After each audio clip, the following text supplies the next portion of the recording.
I just want to make sure, can you hear me? I can, Liz. Okay. Can you hear anybody in there? I don't think anyone's talking. Okay, thanks. Where are you at, Eric? Springs. Okay. Julie detached her retina, so we got to get some surgery. Oh, no. Well, tell her I send my best. Well, she's right there, so Yeah. I sure see Hi, her. Julie. Can you hear me, Thank Liz? you. Yes. Yeah, none of it's work. Are you working? Can you hear me? You can hear it? Check. Yep, mine works.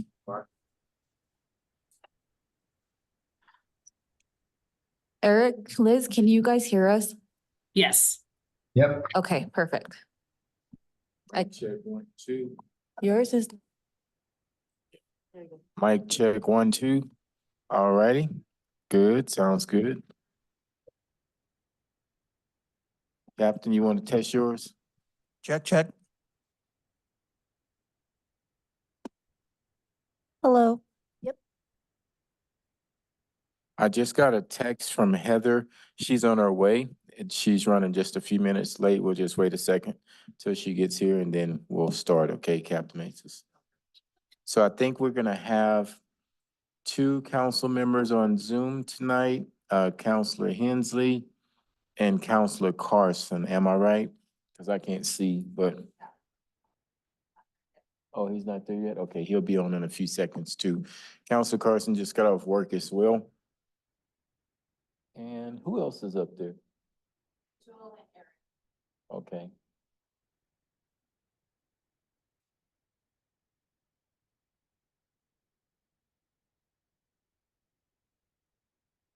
Okay.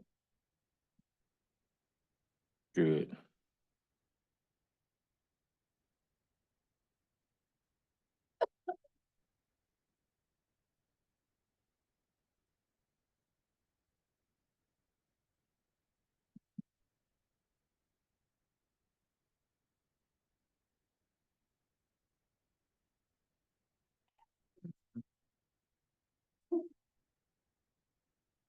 So Eric did the polar plunge, um, on Sunday. Mm-hmm, yep. Yeah, barely, yep.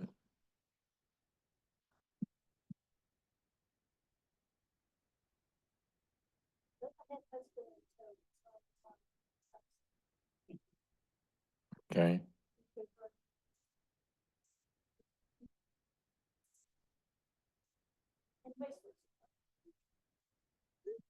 Right. So Michael's having issues with Zoom. And we can hear you fine, Ty, but I didn't hear Dawn. I think it was Dawn talking. I didn't hear that at all.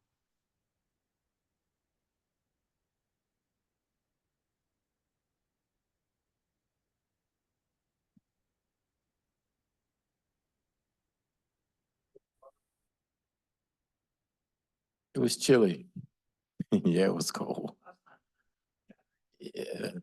Yeah, you know, it was the hottest day. It was hot out there on Sunday. I couldn't believe how hot it was, especially when I got out of it. Mm-hmm. Yeah, I didn't change clothes or anything. I just walked around and talked to people until I got home. Yeah, it was not cold. Yeah.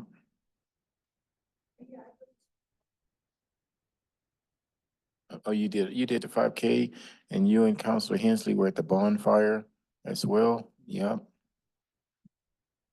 No, Jan hadn't texted me yet, but I'm quite sure he's probably.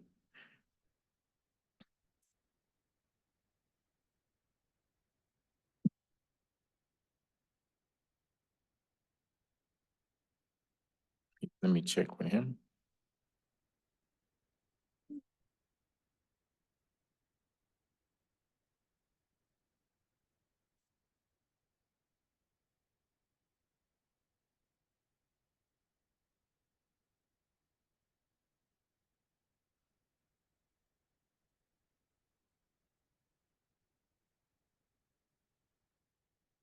That's good.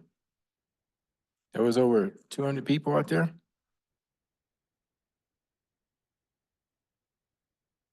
That's a lot. Yeah, it was, uh-huh.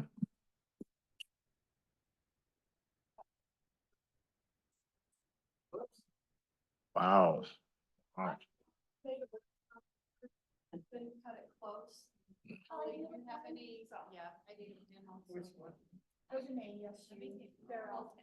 Oh, yeah, I passed by them. I passed by them on my way. Mm. Did you Mm-hmm. Well, I saw them sitting over there. I hit my brakes and waved. You did the Eric. The California stop, yeah. Uh-huh, uh-huh.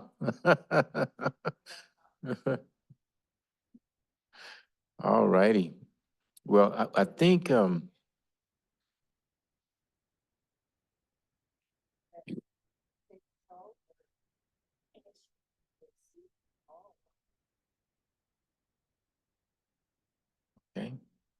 So, Counselor Carson, I'm not for sure if he's connected yet or not. So, Counselor Vihil, I'm not for sure if he was supposed to be here or not either. Usually he does. I've texted him as well.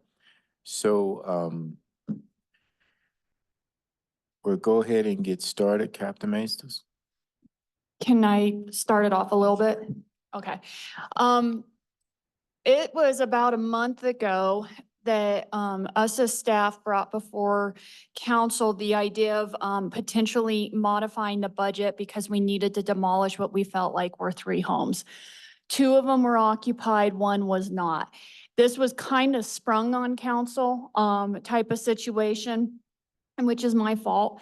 The one that was not occupied and had not been occupied in a while, council felt comfortable moving forward with demolition of that building. The other 2, since they were, owner occupied, council expressed hesitancy of moving forward. Some of the comments, well, it's in the middle of winter. It kind of gave the impression of maybe the individual might become homeless, just some different things like that. But all in all, it was something where we probably should have provided more information, a little more background and some stuff like that. So what we wanted to do tonight is to circle back around, because it's not necessarily just the 2 remaining structures we need direction kind of what to do with. But it's also this bigger issue of, a lot of times when we're doing our nuisance and our code enforcement, the individuals have resources to be able to abate them. So either to take care of the junk, to take care of the unsafe structure, those types of things. Every once in a while, we will run into situations where individuals either don't have the resources and/or don't have the resources and are not motivated type of situation. And so in those situations, like, we can't keep having our code enforcement officers banging their heads against a wall, and that type of thing. And again, sometimes with the right motivation, there are other options they can pursue. It's not just they will automatically become homeless type of situation. But in these conversations, I think it's important to realize that we can have competing values that we all value. So for example, we all value home ownership and what that means for a community, a sense of pride, what that means for the individual. We also value neighborhoods not having blight, not having issues that are deteriorating the properties. We also value human life and that we don't want these structures to fall down on individuals and things like that. So these are all values that we share, but that sometimes might come into conflict type of thing. So Sam, I want to turn it over to you. If you want to walk us through these properties, kind of tell us what's been going on. We've got a PowerPoint, Holly, if you want to get that ready as well. And anything else, and then I don't know how you and Rachel planned on tag teaming this, so. Well, I'm sure she'll step in, anything if I miss something, she'll step in. So, I mean, it all started, with 1111 Railroad. It started with unlawful camping at first. And so this is 1111 Railroad.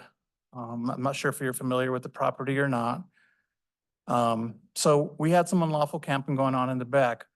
Well, we kept getting calls for service over there, and the more calls for service we got over there, you know, we kept noticing more accumulated junk and whatnot, junk vehicles. If you go to the next slide. That's not a picture. Anyway, so on April 21st or April 26th, we did serve a notice of violation for the junk and debris, which was her first offense. And we did Twenty get- twenty-one. I just 20 want to make sure Yes, 2021. 2021. Yeah. And so, like I said, there was trash and debris drunk. And so at that point in time, we didn't get anything back from her. She just kind of ignored it. There was no cooperation with us. So then on May 25th, we issued another notice of violation for a second offense. And still we got no compliance. On June 7th, we completed a follow-up. And Steve was there at the time because we had some concerns about the residents and the roof and the way the electrical cords were running towards the trailers in the back and whatnot. And so he looked at it and, you know, he found that the structure was unsafe, the main structure of the residence. So he filled out a notice of violation as well. That was going to be on October 13th. And he deemed it to be a dangerous building. From there, you know, it kind of goes on. We added another case. We did a follow-up and again, no compliance. As you can tell with his wording on there, an inspection was performed by the building inspector and code enforcement officers acting upon the reported unsafe conditions. The location of 1111 Railroad, there was evidence of wood stove and the use of a makeshift chimney pipe extruding from the sidewall of one of the campers there. So we got a complaint on that, followed up with that. The structure was occupied by multiple persons. Wood burning stove posed a great risk. A second RV structure was also found to be occupied. The accessory dwellings are powered with electrical cords that rain from the primary structure. Electrical cords are not properly sized, insulated for use and danger. There was multiple vehicles parked in the alleyway, which posed a hazard. And there was the curb stop, or let me see, there's evidence of a leak in the primary residence with excessive puddles coming from under the south wall of the primary residence. The curb stop valve has been tampered with and the meter pit was full of water. The property owner stated water leak was repaired and the structure and the clean out for sanitary sewer line was not properly kept. And just based on more on that, the top two also looks like it's talking about the structure where there's the load bearing wall needs to be fixed. It looks like the roofing needed to be fixed. So since we're talking So if you demolition wanna of go the to some of the building. pictures, I think it might be 1 or 2 slides away. You'll be able to see those. That's just kind of more of what we've done so far, all the way up until 7/12 of, well. So that's kind of the pictures you get right there. You can go to the pictures, sorry. Could you go back one slide? So that's what you're seeing. Since then, the 2 trailers, well, actually 3 trailers in the back have been removed. One has been put back there. I guess they're trying to sell it. Most of the junk has been cleared up. But if you go to the next frame, I think, or slide, there might be some more pictures. See how the house is falling forward and crumbling, the stucco. If you look on the bottom left picture, there's just plywood on top. There is actual no shingles or whatnot up there. And so I know we skipped past some of the other slides that you had more Mhm. details, but those are more contacts, more taking it through court. Correct. More not complying with what Little needs to no happen. compliance whatsoever. I know she did have a court case where she went to court and, you know, she didn't even show up. So, you know, we did get a court order to remove the trailers, but not to remove her from the property. So I guess that's why we're here, is to look for more guidance to see what we want to do next. And Rachel, I don't know if you want to add anything in regards to the structure itself and the safety of the structure. We could go back to the pictures really quick. So there's sort of two structures. Well, I can't see the pictures Yeah, anymore. we can't hear you, Rachel. Can you hear me? Can you hear me? Because I can hear Rachel. I can't hear They- Liz they either. can't- It might be us. They can't hear us at all. Yeah, we can hear each Liz and other just Rachel, can you fine. hear me? Yeah. Yeah, so it's their volume in the room, because I've asked a couple questions and I don't think it registered. And I'm sorry for being late, guys. It's been an evening, let's put it that way. Liz and Michael, you can both hear me though? Yeah, I can hear Okay, both of you. we found the button. We can now hear you guys. So Rachel, if you could start over on the structure. Okay, so if you go back to the pictures, the issue here is that the two structures are separating from each other. So she's kind of got an addition built onto the main house. You can sort of see it on the top left. The other pictures showed it a little bit better, and Captain Mestis sort of touched on it. And so it's at imminent risk of collapse is the problem.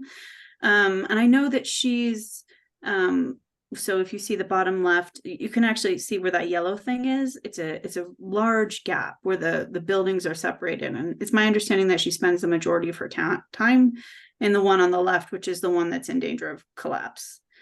And so I know that she's worked maybe with her church or reached out to her church, and they've put some shingles on top, but the amount of water damage that's already existing between the two buildings, it's just not salvageable. I mean, short of taking down the left building and doing what you can to repair the right building, I just don't think it's one of those structures where there's just been so much decay that there's not a way to fix it.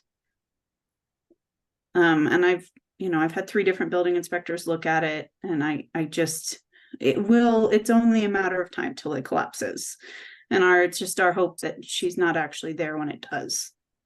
My understanding from reading Sam's slides is that there have been attempts to connect her with housing resources. Is that true? That is Yeah, true. so we've had her talk to Dawn, we've had her talk, I mean, both the CSOs and Sam's people, and we've even had, I don't know what the most recent update is, but we've even tried to have the co-responders go talk to her in case it was just sort of, a disconnect between what we're saying and what she's understanding.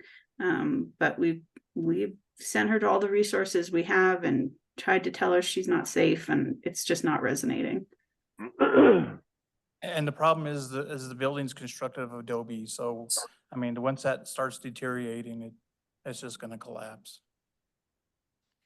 And I've gone by there twice to try to connect with her, but I haven't been able to talk with her.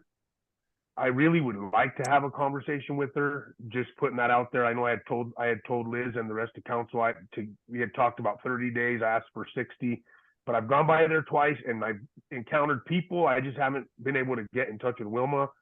And I would just like to have a conversation with her just to, try to convey to her the urgency of it. But I also would like to toss around a couple ideas around this particular scenario, and maybe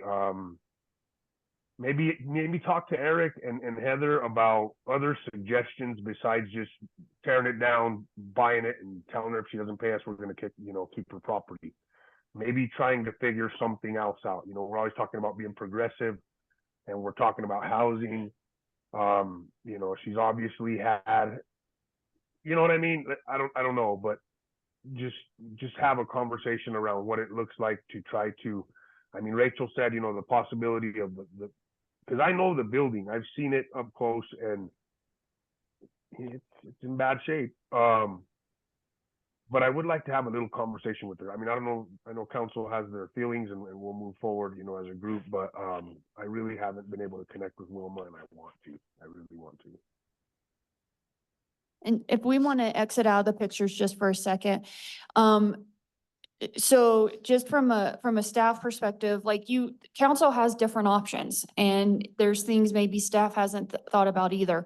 But some of the considerations is we need individuals to take seriously when we're doing nuisance and code enforcement. And if we start to get the reputation of, well, you can just ignore it, like this person's been doing since 2021, then we're going to lose the effectiveness of doing code enforcement, even for those who may have the resources to be able to do the abatement and to fix it.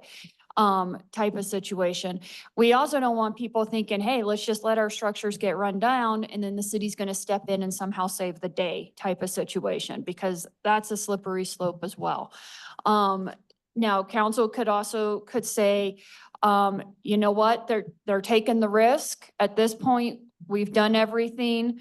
If we get complaints from the neighborhood, we'll just tell them that we're not moving forward with anything. We'll stop our enforcement, and this will run the few months to a year before it collapses type of situation.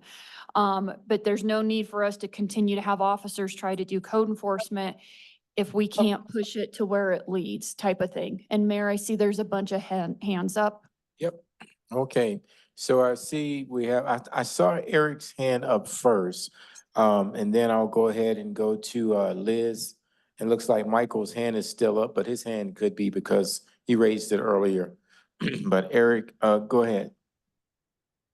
I just wanted to follow up on one thing that Sam indicated about the court case. We actually got both an order that the trailers, she had to remove them, and if she didn't, the city could go in and do it. And she had to demolish the house, and if she didn't, the city could go in and do it. And that's when council said, no, we're not amending the budget to provide the funds for that, so it has never happened. But both the court case and even without the court case, the structure of the International Property Maintenance Code put us in a position right now where the city is authorized to demolish that house, just from a legal perspective. Okay. Authorized or Go ahead, Mike. Authorized both by the municipal court, and we followed the steps under the International Property Maintenance Code, and she did not challenge the orders in district courts, so that's also passed. And under both of those authorities, the city has the authority to demolish the house. And I think Liz had her hand raised first too, and then we'll go back to Councilor Carson. Go So ahead, my, Councilor Hensley.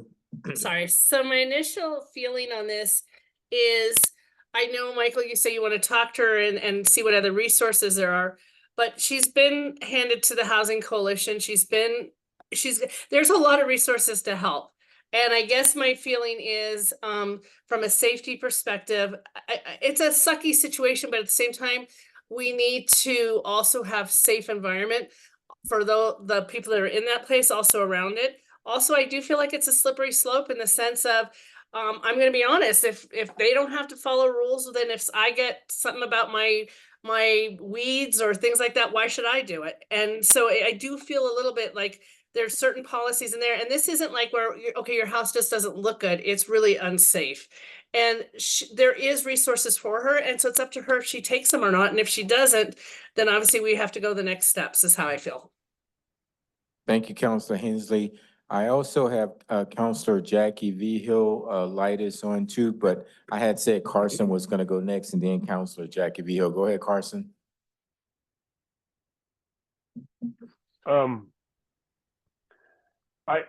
I understand 100% what Liz is saying and what the city's saying.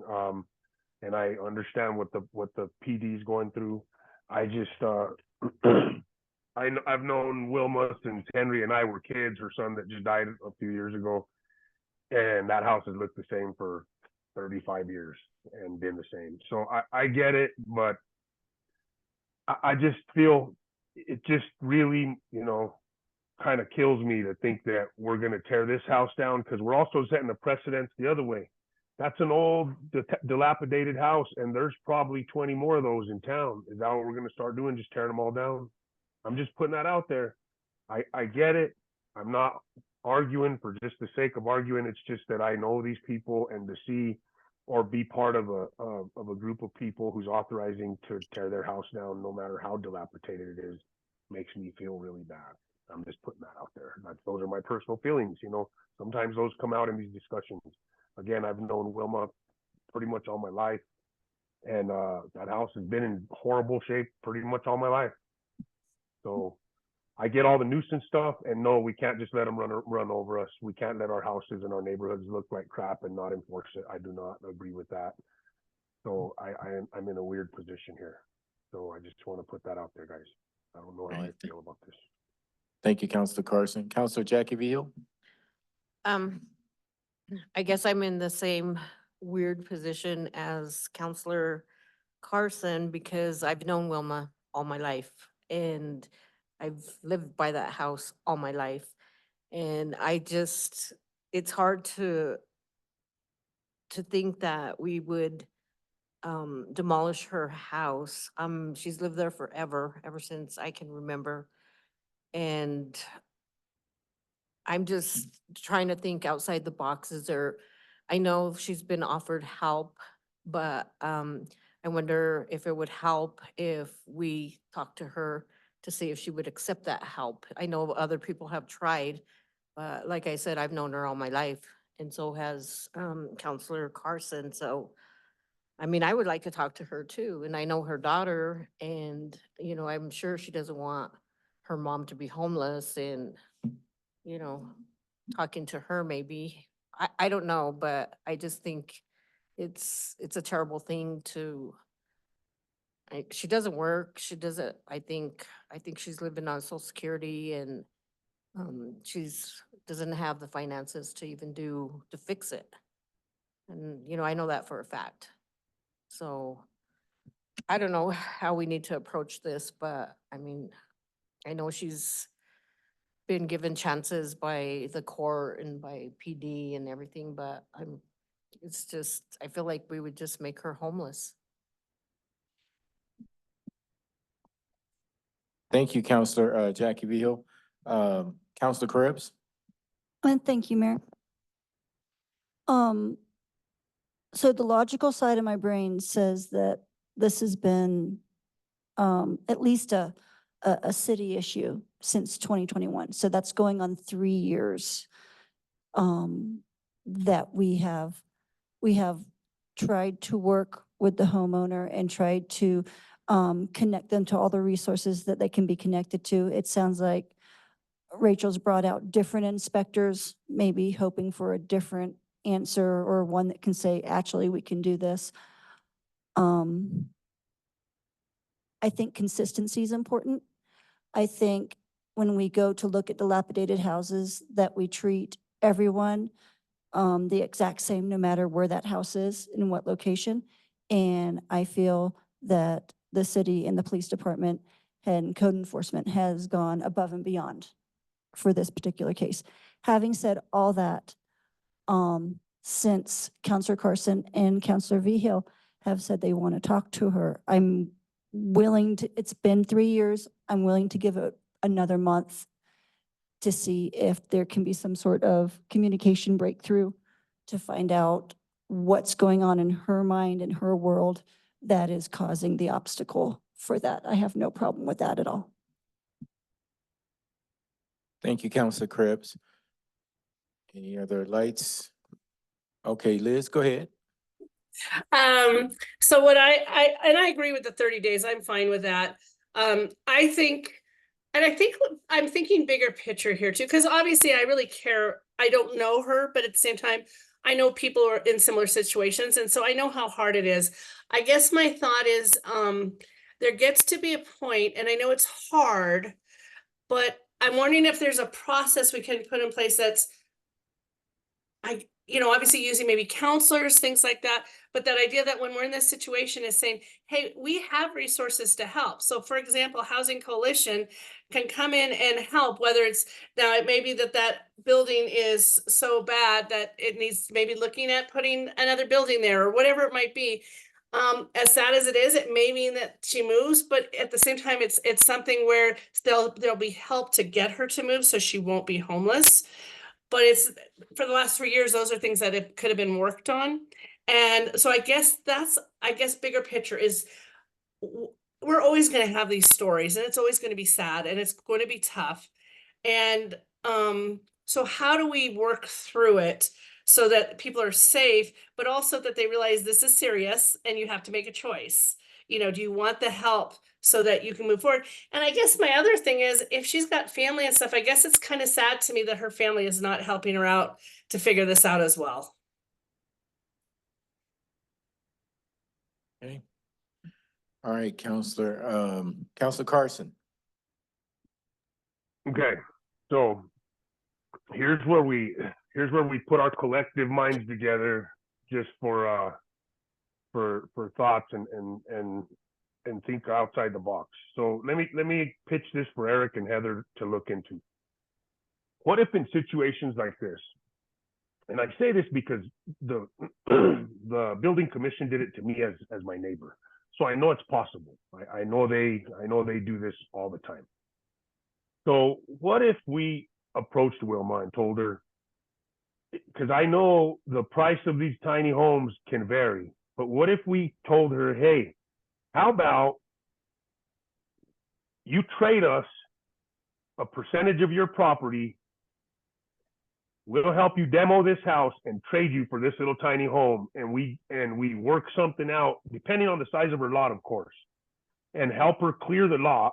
We make the lot look really good because we can use the city's resources and say, hey, you know, trade us this much of your lot. We'll buy you this little tiny home. We'll give it to you. We can use your existing connection to the city's infrastructure, throw the little home there, take the rest of her property and trade, and then do something else with that property and from a housing perspective. Now, again, I don't know the size of the lot, but I know that Habitat for Humanity took a standard size lot in my neighborhood and made it so tiny that I can't even believe they did it. 3-foot offsets and things like that. So it's been done. And I don't know how big Wilma's property is, but in the old days, those lots were pretty big. So I'm just putting that out there because this isn't going to be the last time we're going to see this. Time keeps moving forward and houses keep getting more dilapidated and people ain't got money. And if money was hard to come by 10 years ago, imagine today. So we got to start thinking about how to approach these situations without looking ghoulish, like we're coming in and just taking people's property and using eminent domain type scenarios to tell them, hey, either clean your property up or we're taking it and you're on the hook for the money. So maybe in situations like this, we start thinking about an approach like that. I mean, guys, we've always been trendsetters. And so maybe this is something we can look into doing. I don't know how big the lot is.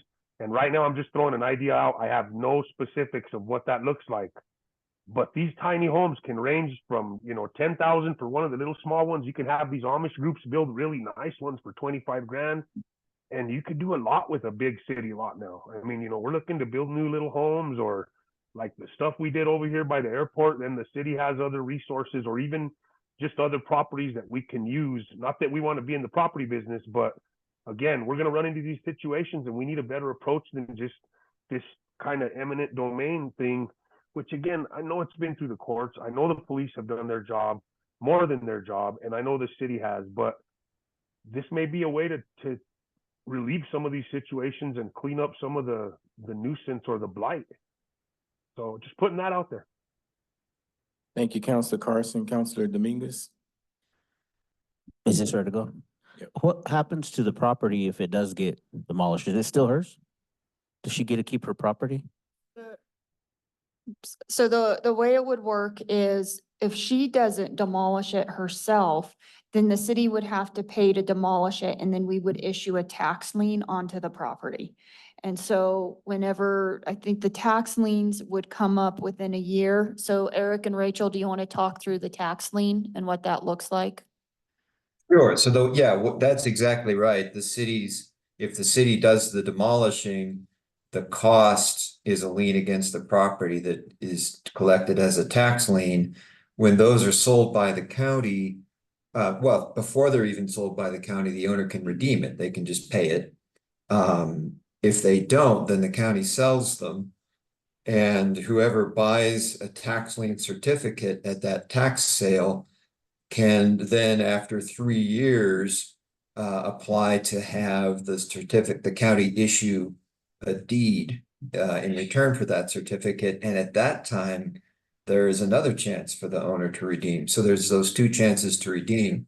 So it stays in the owner's name, but there's a lien placed against it for the cost of the demolition. And Stays in the Ra- owner's name unless and until someone gets a tax deed on it.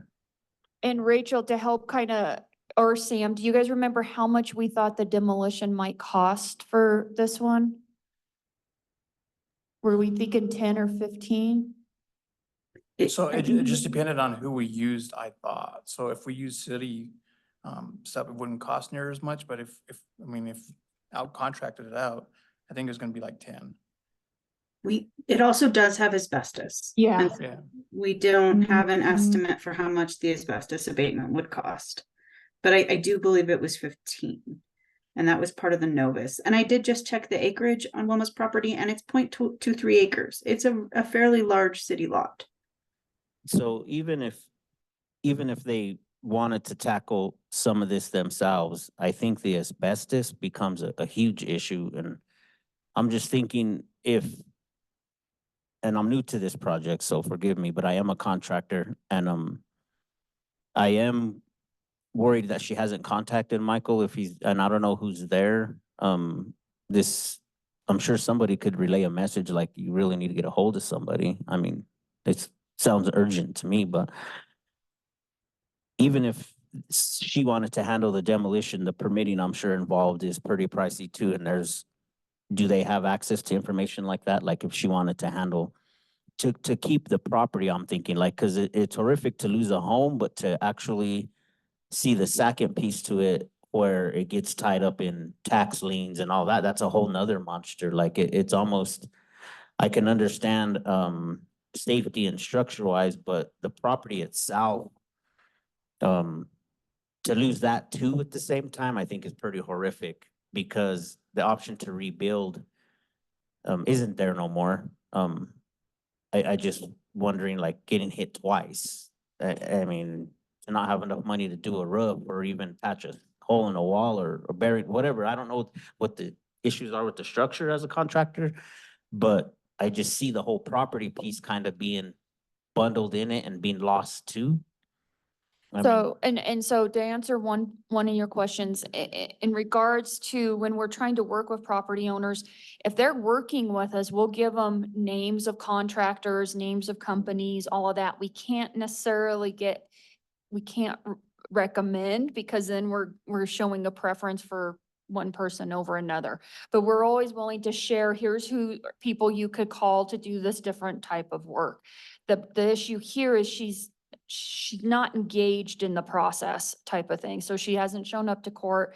She will talk to our CSOs, but then she doesn't do anything type of situation. And so we can offer all that, but I don't know if she has the resources if she was so motivated to even do it. yeah. And she's aware of the property side at the end too.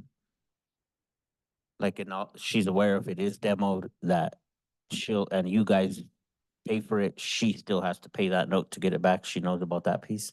Well, So- she's been told, and she actually does show up to court. She may have missed one day, but she usually shows up. She just doesn't listen. And she doesn't care what the judge says, but she has been told that. Yeah, so that's kind of, that's hard. I mean, if we're all meeting her halfway, I think it's important she comes the other half. So but it is a hard scenario for sure. And I don't know, when you say she listens, but does she understand? Does she really understand the ramifications of everything that's going on? I don't know. Eric, so I haven't been in court, so what does that conversation look like? And then and/or Rachel and Sam, like, what has the conversation been with from your staff to her? Well, in court, she understands. She just doesn't care. And her logic is, I'm older, it's hard for me to move around, so you can't throw me out. That's essentially what she says. And the judge issues an order saying if you don't demolish it, the city can, and that's the end of that. Is she connected to reality? No, I don't believe she is, and that's how come I was going to say I wanted to speak to that point. I don't think she does understand quite clearly as much as you think she does. I've known Wilma, like I say, forever, and she's, besides being, you know, pretty elderly at this point, she's, you know, she's got me by many years and I'm pretty old. And the thing is I don't think she's really comprehending or grasping the reality like you're saying. Maybe she does understand what you're telling her, you know, the words and what you're saying at the moment, but I really don't think she understands that she's going to be put out and not have a roof over her head.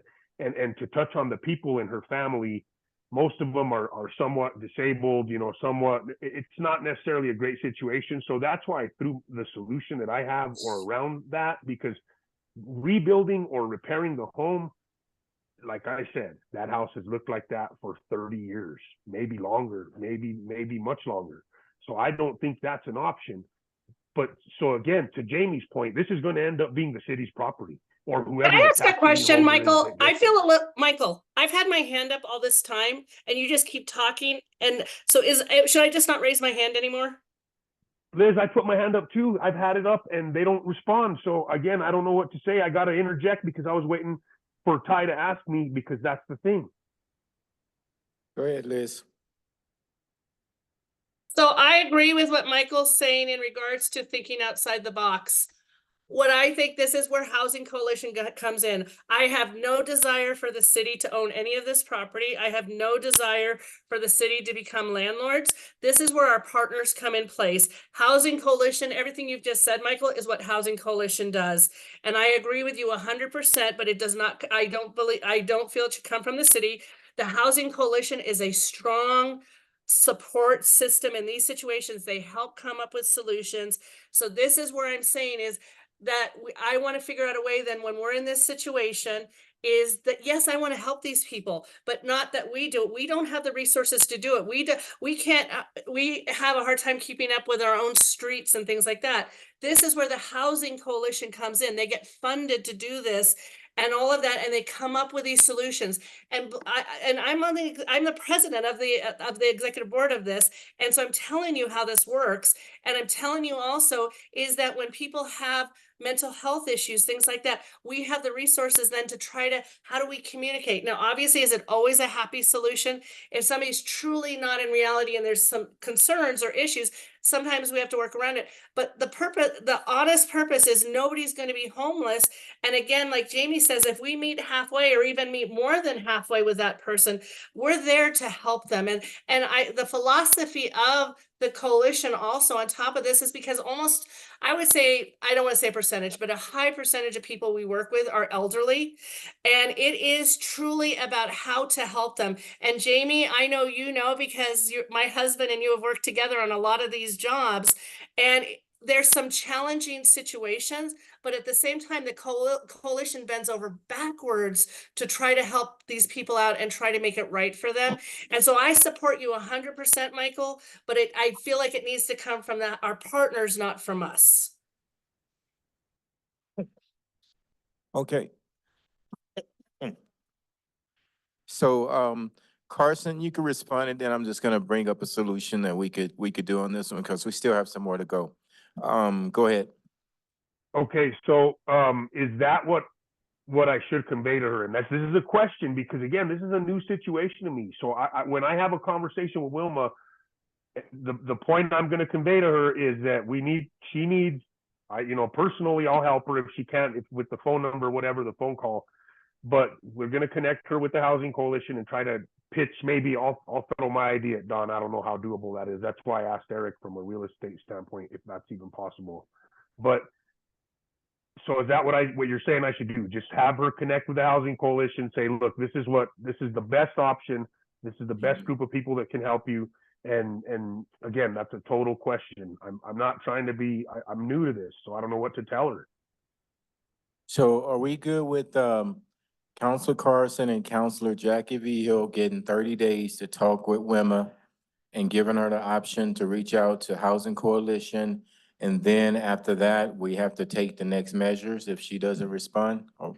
So that's what I was going to say is I think the clearer we can be on what that message is, because up to this point, we have not gotten her attention. I mean, she's had uniformed individuals, she's had a judge, she's had people in authority trying to get her attention, and she has not been taking it seriously up until this point. And so is the message, and we'll get you guys the Housing Coalition information so you can have that.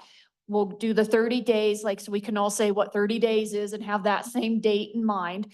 But is the consequence as part of the message, is the consequence, if you don't do this, council is going to allow staff to move forward with the demolition process? Is that the message? Counselor, Jackie V. Hill. Yeah, I agree with that. I mean, I think her hearing it from people in her neighborhood and, because you said other people have talked to her, you know, PD, judges and stuff like that. But I know Wilma, and I mean, she's probably scared for one. She probably is avoiding the situation because she's hoping it'll go away. And so I think if we have that chance to talk to her and present her with, you know, these are your choices right now, and see what happens, because I don't know what else to do, but, you know, I think if we talk to her, she might be motivated to move one way or the other. And then I think, and Michael should probably weigh on this since he's one of the messengers as well, and I see Eric has his hands up. But it's also, if she'll start to engage, we'll probably need to set some timeframes. So clearly, engaging in the Housing Coalition is not going to solve it in 30 days, but we need her to be actively engaged and cooperating with the ways they're trying to help. So we're not here 2 years from now type of situation. Is that fair? I'm think good that's with fair. that. That's what I was gonna ask about a timeline. So Yeah. perfect. That works great for me. Thank you very much. I appreciate that. Right. Right, and I think, yeah, giving her that opportunity to see if she will move on it. I mean, I think we at least have to do that, and then, you know, set that timeline. You know, if she can't or she won't or whatever the case may be. So, I can go too if you want me to. I've worked with Dawn and I know how it works, and I'll make sure, I think the more of us, the better, just so she sees the severity of it. And I'm sure I can offer some contractor, experience if needed, if she has any questions. So just let me know when you want to do that and I'll go along with you. Okay, everybody, Eric, your hand is up. Good. And Liz? Liz, you're next. Sorry, just bear in mind when you talk to her that, and Sam can correct me if I'm wrong, but in the last week or two, we pulled her trailers out of there. So she may start to realize that we're serious. Okay, And I just want to be clear for council is like, the message I heard from you guys is we don't want someone being homeless, but everything else from outside, from a nuisance perspective, is fair game. And when we have people living in trailers and what that creates for neighbors is a really big deal. So since we had the court order for all of that, we've moved forward on addressing those type of nuisances, but we've left the homes alone until we could process. okay, Liz? So I don't know where the future of this meeting's going, but I guess what I'd like to look at, and if it's not at this meeting, maybe it's in the future, but it is potentially, because the last situation, similar type of thing where obviously the person, I get that, you bury your head in the sand, you don't want to deal with stuff, especially if you've been there all your life and you feel like you feel like your world's caving in and you feel like you don't have any choices. So I'm wondering if there's a sort of a model we can start using that, hey, when this situation arises, if XYZ happens, we connect them with Dawn, sort of these step-by-step processes so that it doesn't get to being 3 years later. And obviously we would need to have a conversation with Dawn to let her know, but that idea, we have such a partnership with her. So I'd like us to, not necessarily say tonight, but somehow come up with something so that it's handled in a little bit more, like you said, Heather, a routine way, and or whoever said that, where it's not certain things for certain people and certain things for others. Anybody who has this sort of dilemma or situation, that they have a resource or two to go to kind of help them through it. And I don't know how early in the process we were trying to connect her to Dawn, but we were trying to connect her to Dawn. We could not get her motivated to do that. And I'm wondering if we put it more in a policy and or the way we communicate, if we have it something where it's more set. So for example, if Michael, Jamie, or if it's somebody I know, whoever it is, that we go in and say, hey, this is the situation. We want to help you. Here's some resources. It's not going to go away. And again, whoever those, but that we really, and I know we've done that, but maybe making it a little bit more, this is the next step. You know, when we get to this point, we connect them right away. If they don't, you know, I don't know. I'm just sort of thinking outside the box. Okay, all right, we good on that one? Counselor Krebs, you had your light on? I did. I had a question and then, Michael, okay. and then- Michael, you're next. Oh, I'm sorry. Is it? No, you're. Okay, cool. Michael's next. So I'm not 100% sure of how the process works. So my question is, were the trailers hers and what happened to them? I believe they were hers and they were not in good condition. What did we do? Did we take them to the landfill? So, two of them were towed by Layton's Towing and taken, well, he has to keep them for a certain amount of time Yeah. before he can release them. So, I mean, she can go pick them up, but they were in pretty bad condition. And then the last one, they decided to tear down themselves and they they just tore it down. Okay, did she have anything inside the So trailers that she those needed to get trailers out? were her son's and she even said so because he was living on the property. Okay. And so he was having vagrants that come in all the time. Ah, And I believe gotcha. he was charging them to stay in the trailers, if I'm not mistaken. Got you. Okay. And then, I know we're talking about the solutions and we're talking about, connecting her with Dawn, and I'm 100% for that. But we can't ignore the fact that we're repeating an action that we've done in the past.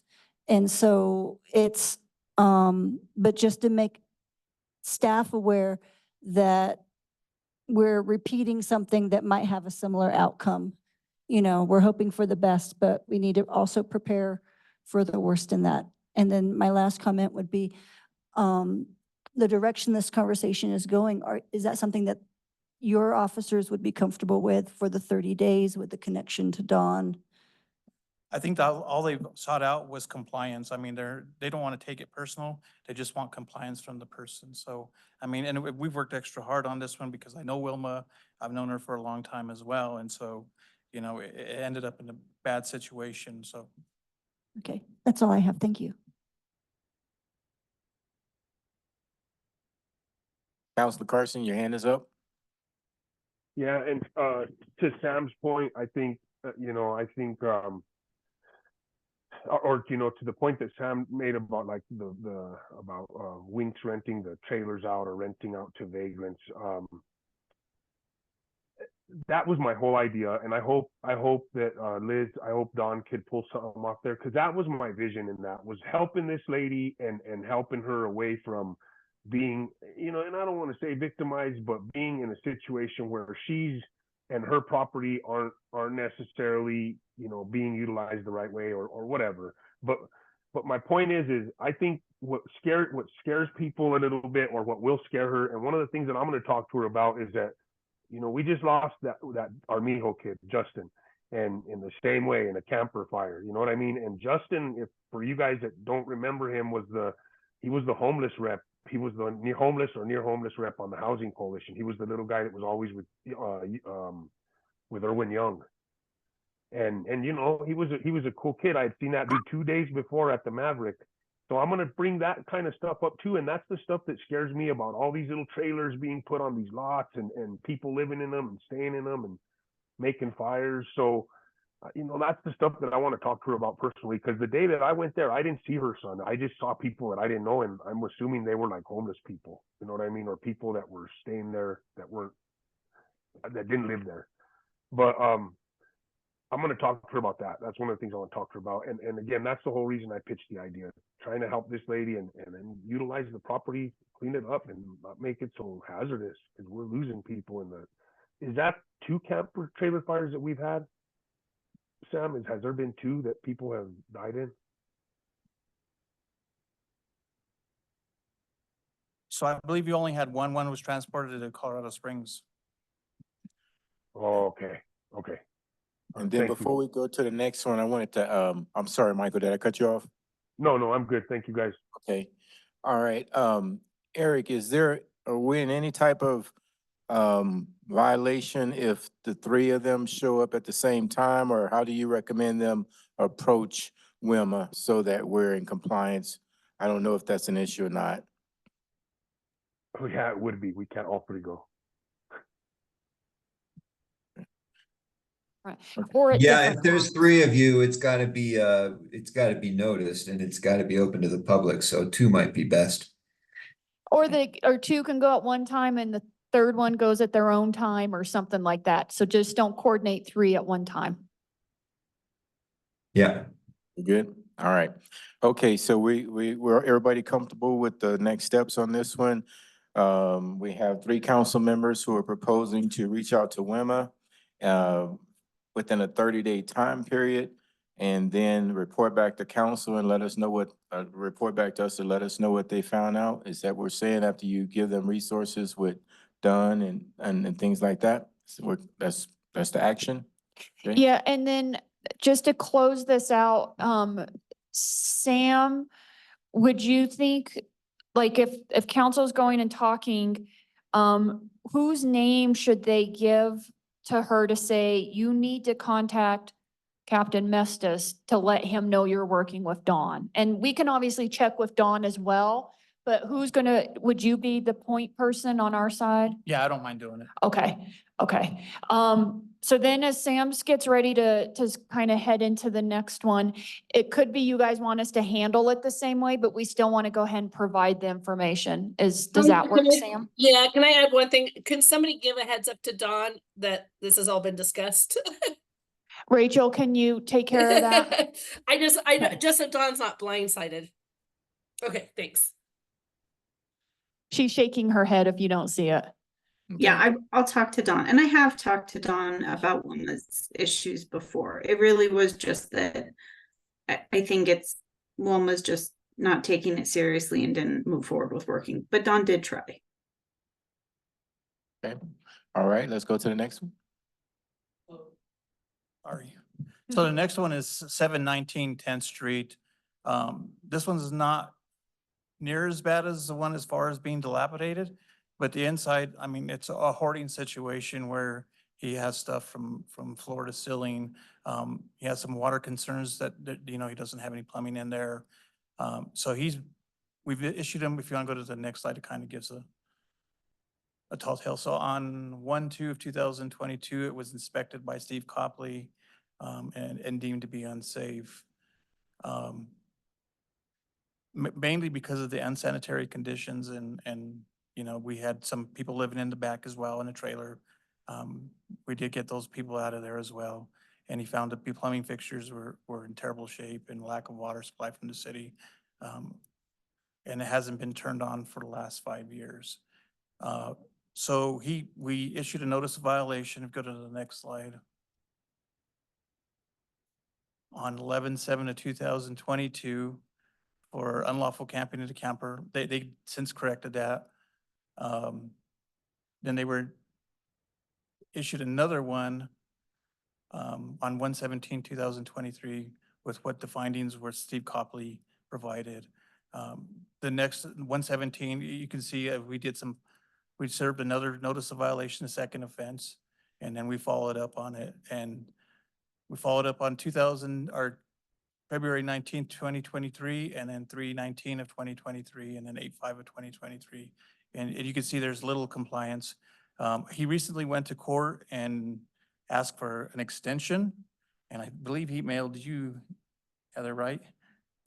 Asking for the same and didn't want to get involved. So I have seen him trying to correct the issue. But like I said, it's not near as bad as Wilma's case. But if you go to the pictures, you can see kind of what we're dealing with.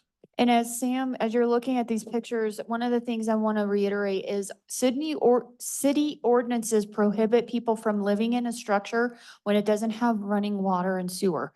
So this has not had running water and sewer, which means he's either using a bucket and dumping it out in his yard, or he's crossing the street and going to his neighbor's house, type of situation. So it is a significant health Concern. situation. Yeah, and so he lives with Ross Lovato. I don't know if you guys know who Ross is as well. And John Espinosa is the one that actually rents the house. And you know, Ross's property is probably just as bad, so. So is he not, because when the first page was up there, is he not actually living in this building? So it's technically not occupied? So initially he was living out of it, but just using the bathroom quarters over at Ross's. And then since then, he's kind of changed that and he's been living with Ross, so. So it's not 100% the same situation in that they would become homeless, type of situation. And Rachel, I don't know if you want to talk any more about the condition of the structure in regards to why we'd even be looking at demolition. But the other issue is, I think there are some guardianship issues here because Ross is the one I think who handles paying the bills, some different things like that. And then Rachel, when you're talking about the structure and or Sam, of why it's an unsafe beyond just the sanitary stuff, have we tried connecting them to the housing coalition? We've tried connecting them to La Puente because Johnny did live at La Puente for a number of years. So this house has been in this condition for a long time. And so he doesn't have plumbing. He did get connected with ERC about 5 years ago, I think, and they put in a new boiler system. But there's no running water, so it doesn't work. So he's got open holes to the crawl space where they've been trying to do the plumbing work. They have recently kind of finished the plumbing work and closed up the floors. They didn't let us do any inspections though, so we don't know if any of it's functional. We're kind of at the point where we're just probably going to have them open up the floors again, just so that we can, part of the problem is there was a really bad leak for a lot of years and you couldn't see it because it was inside the walls. And so this is one that, I mean, if the right person, and maybe Councilor Dominguez could speak to this, but this one is probably salvageable if the right person owned it. But it's just as it is now, between the hoarding and the no water, the no sewer, the no heating system, it's not livable in any way. And it's reached the point where I do think they're trying to comply. Johnny is also developmentally disabled, so it makes this one, you know, even harder. And that is why he has Ross, who is his kind of his guardian and his representative payee. And co-responders have been very, very involved in this. If anything, the co-responders are probably leading the charge the hardest on this one to get Johnny out of these living conditions. So, I mean, Wilma's house is in risk of imminent collapse. This is less so, but it's certainly not by what the building standards would allow, anything that we consider something that could be lived in. And when we came to council on November 1st to ask for permission to demolition, he was still living here. So I assume Captain Mustis, this is something where he's just, because of us talking to them, he has gone to go live with Ross. But I mean, they are making progress. I want to speak to the fact that over the last 3 months after it went to council, they have been trying. It's just, I don't know if I mean, closing up a floor, if there's still a plumbing problem, isn't necessarily the same as fixing anything. Yeah, I think since he went to court, he's been living with Ross this entire time now, so. I see him there all the time working and cleaning it out though. What's that? Okay, Liz, can you put the screen back for us? Thank you. Liz, go ahead.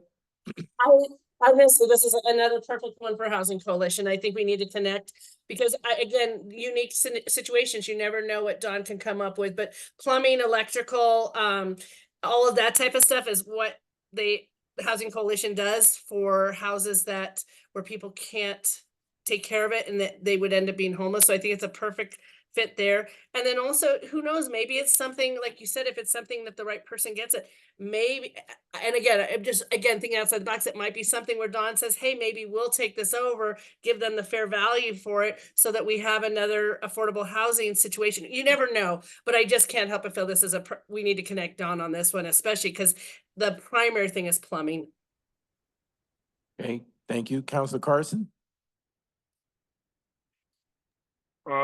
I really like what Liz is saying, and I agree. I think we should try to pass this to the housing coalition. I see this scenario as, you know, one of these where, like, I guess a question for Sam, is there health hazard to the neighbors when you have a lot that's that hoarded or that full of junk and stuff? Because that's kind of my issue too, is if we could get these lots in a different, not owner's hands, but I know Ross could probably, you know, flip this lot, but is there a health hazard there, Sam, to some of the neighbors with that kind of stuff there, or?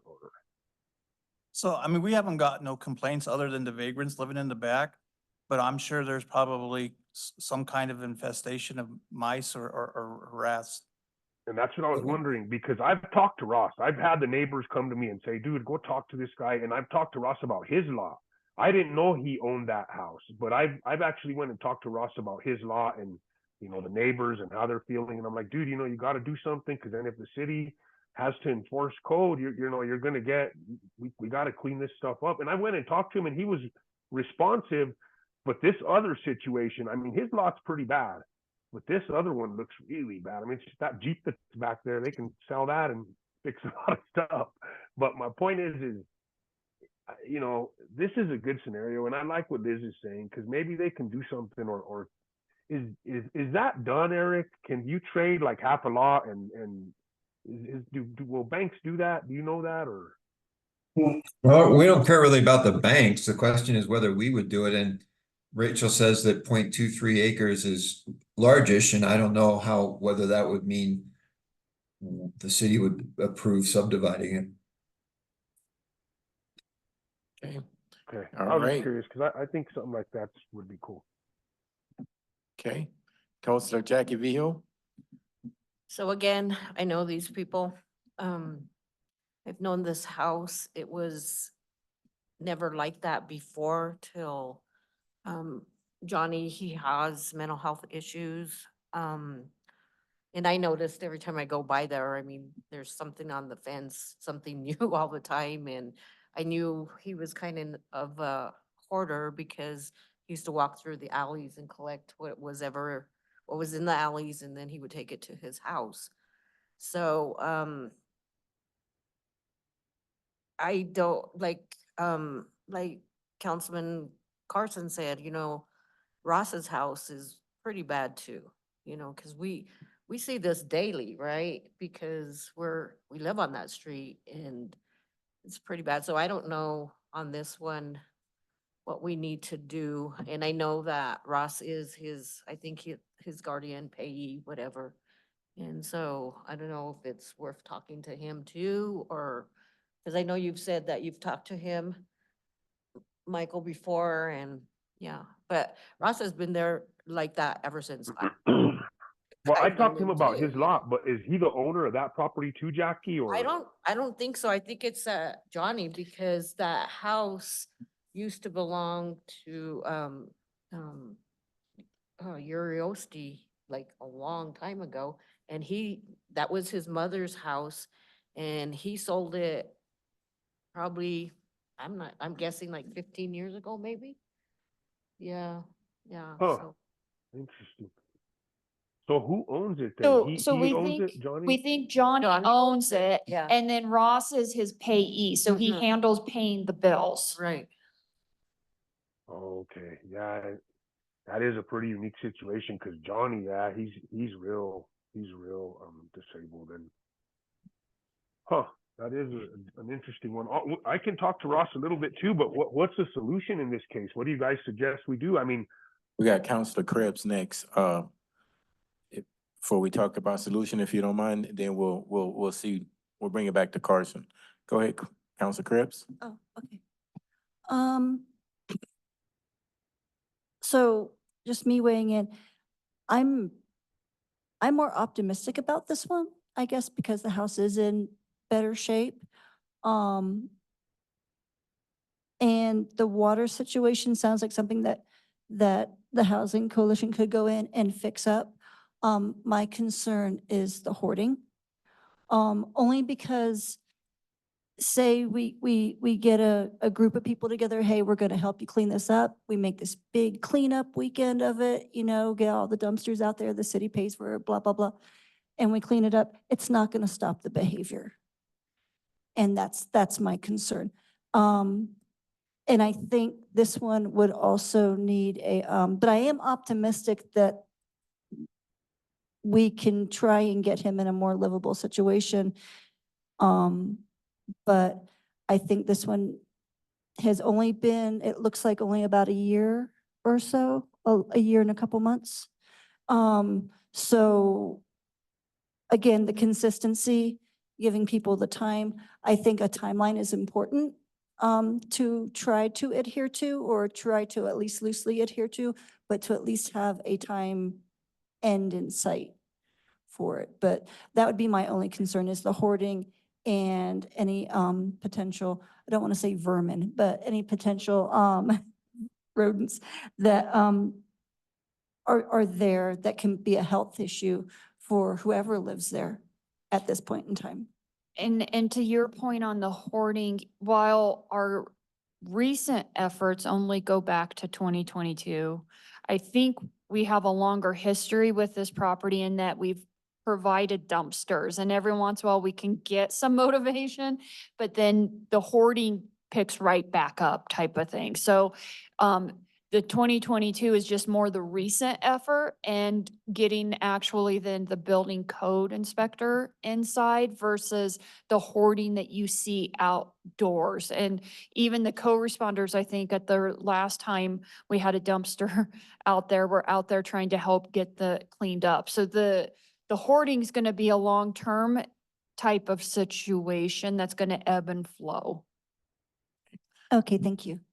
Okay, at Carson, then, Vihil. Carson, did you have anything, or was it, we're back to Jackie I'm Vihil? good. I Okay. just To had a his question, all around question- solutions. To Okay. his question, I thought the direction that Liz initially threw out was to connect him with housing coalition, but. And I thought about that after when I asked my question. I'm like, well, we already had a suggestion, and that's what I was doing, was I was agreeing with Liz. But I guess at this point,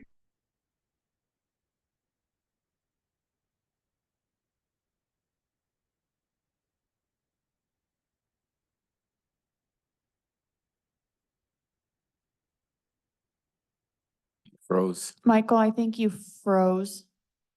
And I interrupted. I think you were having Counselor Vihil Yes. talk. So since Counselor Carson is frozen right now, even though he didn't do the polar plunge, let's go ahead and go to Counselor Vihil. I just wanted to say that I agree with you. We've all watched hoarders on TV and we know it's a mental health issue. It's unless this man gets mental health intervention, it's gonna continue because that's what happens with hoarders. And I don't know how, if we not only get the housing coalition, but get him, I don't know if he's getting mental health services, but I don't even know if there's somebody here at SLV BHG that deals in hoarding. I don't know, but it's definitely a mental health issue. And so maybe getting him connected with somebody. Okay, sorry so, guys, my computer died right in the yeah, middle of you it. were, okay, I no apologize. worries. You're good. You're good. Counselor, Jamie Dominguez? I think Ross is gonna be key, as far as communication goes, and I think I see two pieces, the structure and then the mental health piece.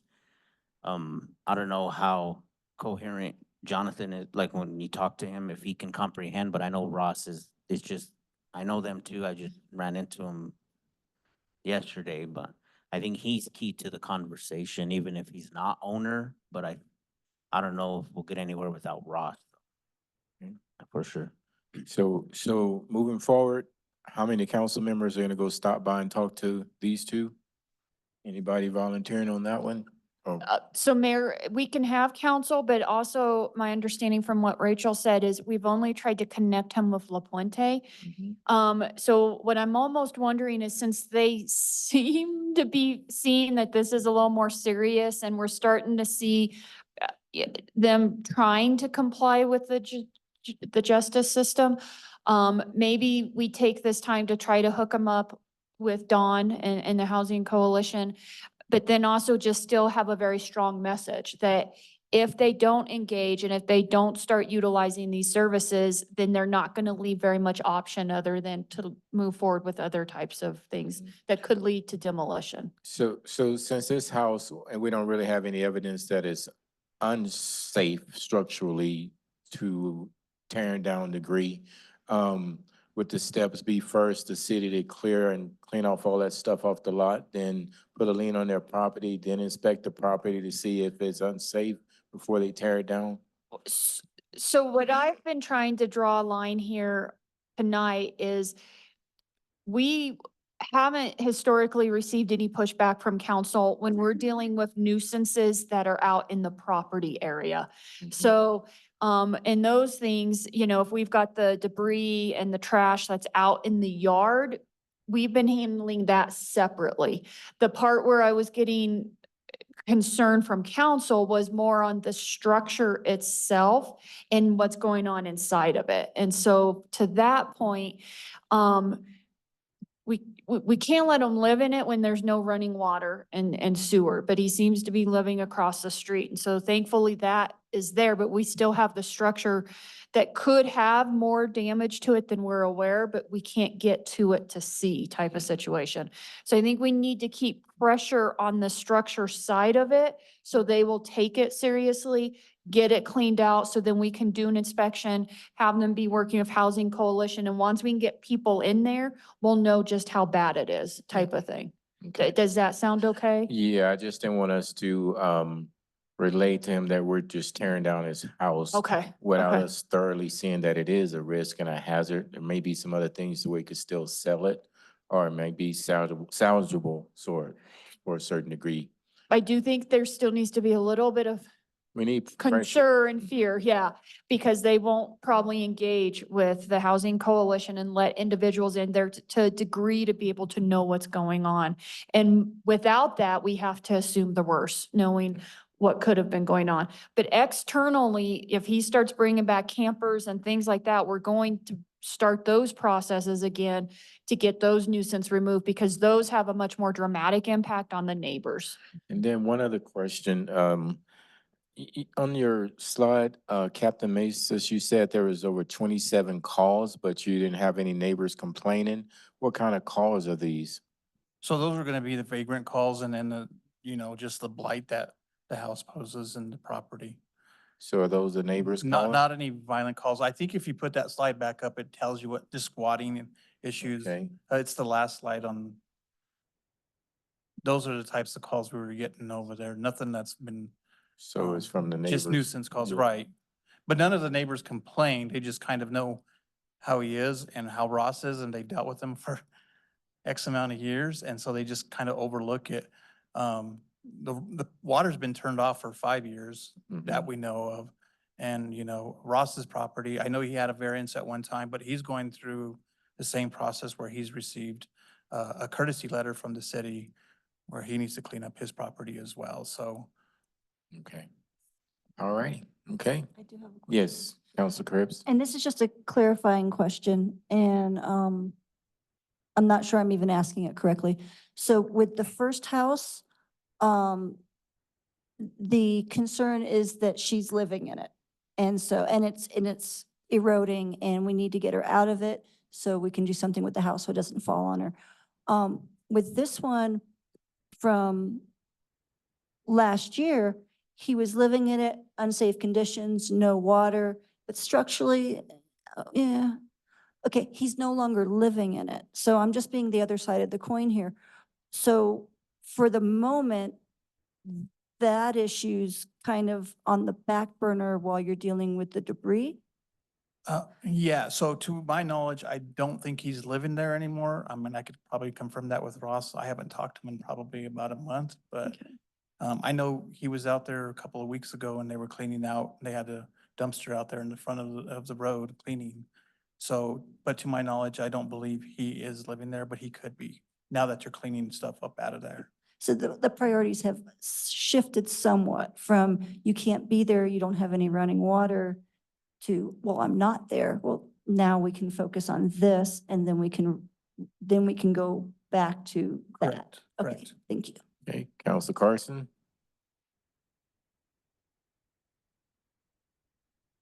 So this is kind of a question for Rachel or I think Rachel. When I talked to the guy at Layton's, he had said that the city had required him to put up, I know he had to clean it up because he had like a junkyard basically, and it was a tow yard, but it was kind of looking like a junkyard, or he was fitting some other criteria. And so I know one of the solutions was putting up a fence. So like with Ross, because I know one of his issues is he's got like junk cars or cars. I don't want to call them junk, they're cars. They're his. Is that something a residential person could do, like for a blight solution for their neighbors? Could you put up a big fence like that, like a like a privacy fence, one of those ones like the dude that Layton's did? Is that something that we can do as residents to cover up blight in our property? Not that I would want to do that or I'd want anybody doing that, but is that a solution that's legal from a resident standpoint, or is that just commercial? It would only be because Layton's is in the industrial park. So we've been working with Jonathan Grinio, and he still has to do some special permitting to be allowed to do the 6 or 8 foot fence with the slats that make it opaque. Yeah. But it's a special thing that we allow in the industrial, but we don't allow it. You can't even have a fence that's in front of your front property line that's taller than 4 feet in our residential districts. Oh, okay. Mhm. Thank you. And just, you couldn't see it, Michael, but Sam was mumbling the same thing under his breath as well. Okay, Thanks. alrighty. Thank you. I don't see any hands or lights on, so I think we still have another one to go. Mayor, yes. this is it, right, for the 2. But Oh. before we close this out, I just want to do a quick gut check with Sam, Rachel, and Eric and make sure that they feel comfortable with everything we've heard tonight and we know what we're doing, type of thing. Is that okay? Sure. Yeah, for me, 1111 Railroad, that sounds feasible to me and reasonable. So, we've dealt with it this long. I don't think 30 more days is gonna pose any kind of problems. With this one, I think he's still in the court case. I'm not sure where it's at. Eric might be able to chime in on that, but I can't, so. But yeah, I'm good with both.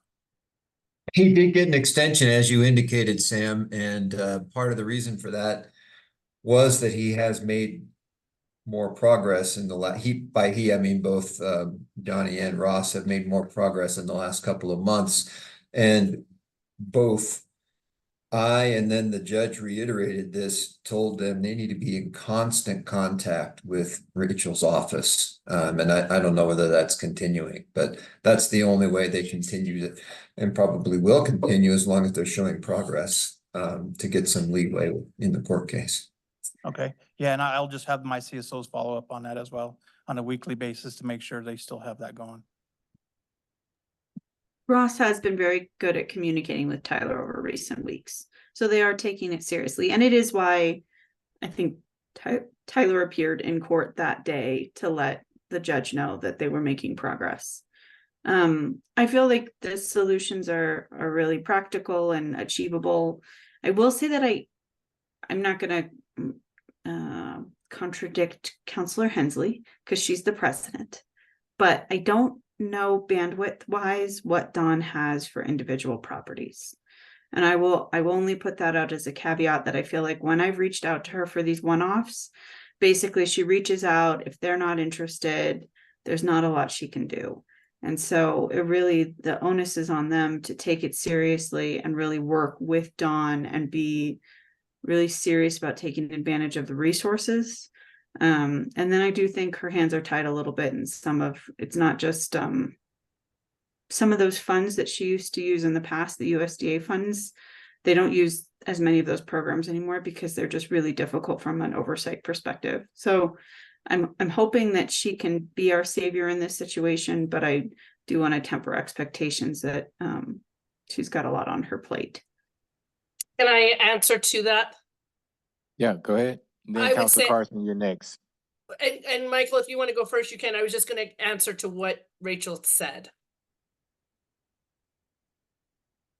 Are you Go ahead, okay? Liz. Go ahead, Liz. Okay, I agree with you 100%, Rachel. It's not always the fix-all.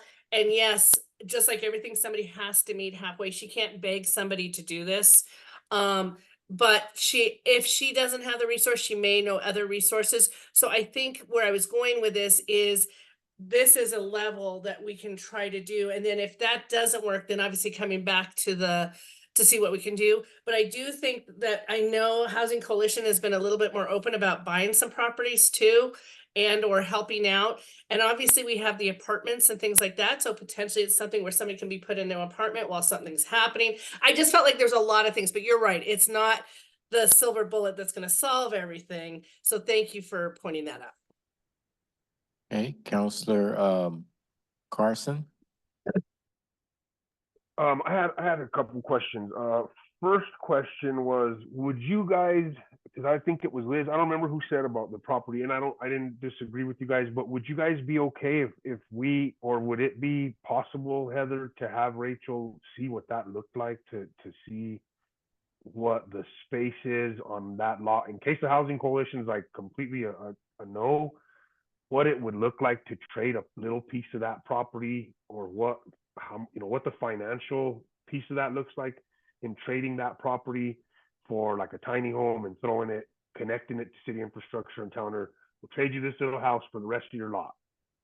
Just see what that looks like. I'm just asking, would you guys be okay with that as a council if we tried doing something like that? So I could just share some numbers, Counselor Carson, that we've explored with CRHDC when it comes to tiny houses and modular homes. When you're having to put them on a lot in the code to make them abide by our city code, you're looking at well over $100,000 for a tiny home to be set. That's just starting off because of all the code requirements, and that's what's making it prohibitive for people to put those tiny homes on their lots right now. So I'm not for sure if that dollar amount is going to be anything that we would ever consider at this time as a council. Okay, I got you. Second question I had was, what's happening with the property that's burned down on 8th?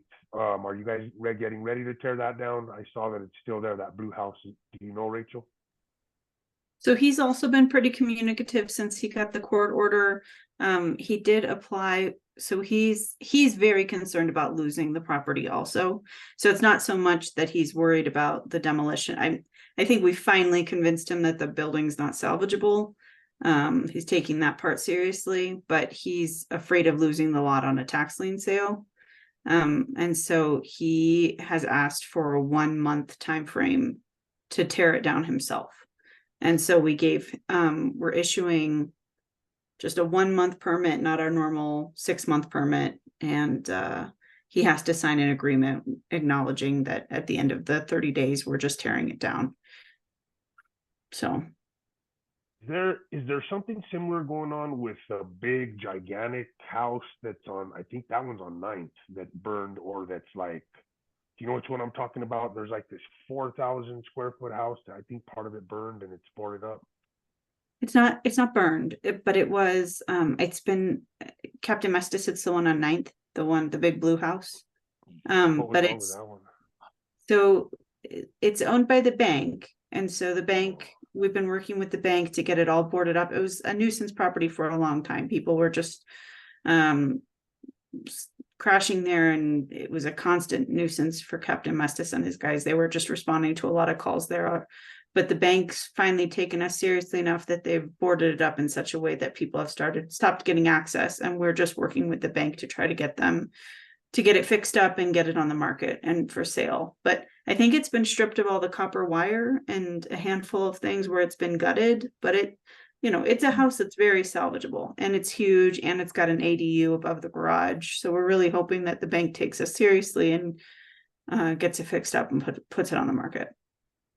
But part of the stick we use to beat the bank with is that if they don't cooperate, we'll tear it down, which was why we needed some guidance from council tonight, because we can't tell the bank that if we don't actually ever do that. They won't, at some point they'll call our bluff. But the bank That's doesn't another want to good lose one an for Don to asset. buy. No, it's a nice house. A lot of people have asked about it. Massive, yeah. Well, I It's just- freaked out when I saw it on the market. I went and looked at it and saw that it was all boarded up. But yeah, I was just wondering. Thank you for the update. Okay. I don't see any lights or any mics. So I'm just gonna ask staff if it's something you can consider.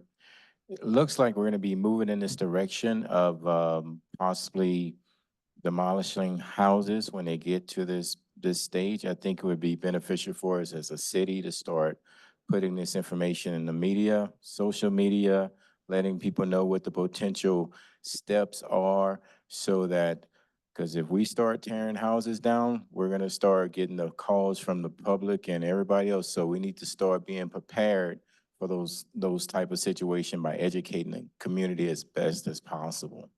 I agree with all that. I also hope from a takeaway tonight that one, council could see based on Sam's information, these are not ever overnight issues. Like, these are usually multi-year situations where we've been trying to work with them. Sitting in the meetings, you've got Tyler, who's this quiet young gentleman. You've got different type of CSOs who have different personalities, very pleasant. You've got Sam, you've got Rachel. And then you've got kind of the more serious judge type of situation as well. And so I just hope one of the takeaways is that this isn't something staff's been doing lightly. It's something that it's a long time coming, and we're just not getting the attention of the individuals. The other thing from following the discussion and takeaway for tonight is factoring into at the very beginning, when it looks like it's going to be one of those things where individuals may not have the resources, that we're much more earlier on connecting them to like the homeless coalition and crafting our message in a way that will best encourage them to utilize those resources, to where then if we are 2 years into this and still not seeing anything, hopefully we don't have to be in the weeds like this again, that there can be a little bit more of a comfort level of everything's been put in place. We can do the last gut check of, do any council members know them? And is that the last ditch effort type of situation? But I am glad for my takeaway that we are still going to have something at the end, even if that doesn't work, because the system starts to break down if we don't know what that end is, type of thing. Even if we want to put in as many things before we get to the end, it's good to know that there's still that end type of thing. Because, you know, as Rachel indicated and Sam is, if people don't take it seriously, this will start spreading into other areas. So. Yeah, and I just think the more information we put on our social media, our website, put it out, press releases, letting everybody know the direction that we're going, the less pushback hopefully we'll receive, and the more involvement we'll get from the people who, like, I believe it's Council Carson mentioned there, we got several houses like that across the city, so at least they'll know how serious we are as well. Okay, Council Krebs? I agree 100% about educating the public on the process. I just urge to try and keep the dignity of the owners as much as we can. I mean, the people that live in the neighborhoods know who they are, and that's perfectly fine, but it doesn't need to be spread all over the paper. And I don't mean that in a negative way toward city. I'm more negative toward, if the paper can latch on to it, they will. And so just to give the owners some dignity in this process. And I think what I was, just to clarify, was not to target any particular individuals or any homes, but to talk about our process moving forward to where when we encounter situations like this, the more that we let the public know and we start doing, because if we come back 30 days and you all say tear it down, that's a whole nother can of worms that'll be open, but we all know that, but they don't know that. I'm sorry. And now, is this something that we need to bring before council, the 30 days direction, or is this okay just in the work session? Technically, we didn't need council authorization for anything other than a budget amendment. So we're good. So we're good. Thank We're you for good. including us. Yes. Okay, is that it? Good job, everybody. We're good? All right. Good night, Work everyone. sessions. Good night, everybody. Thank you.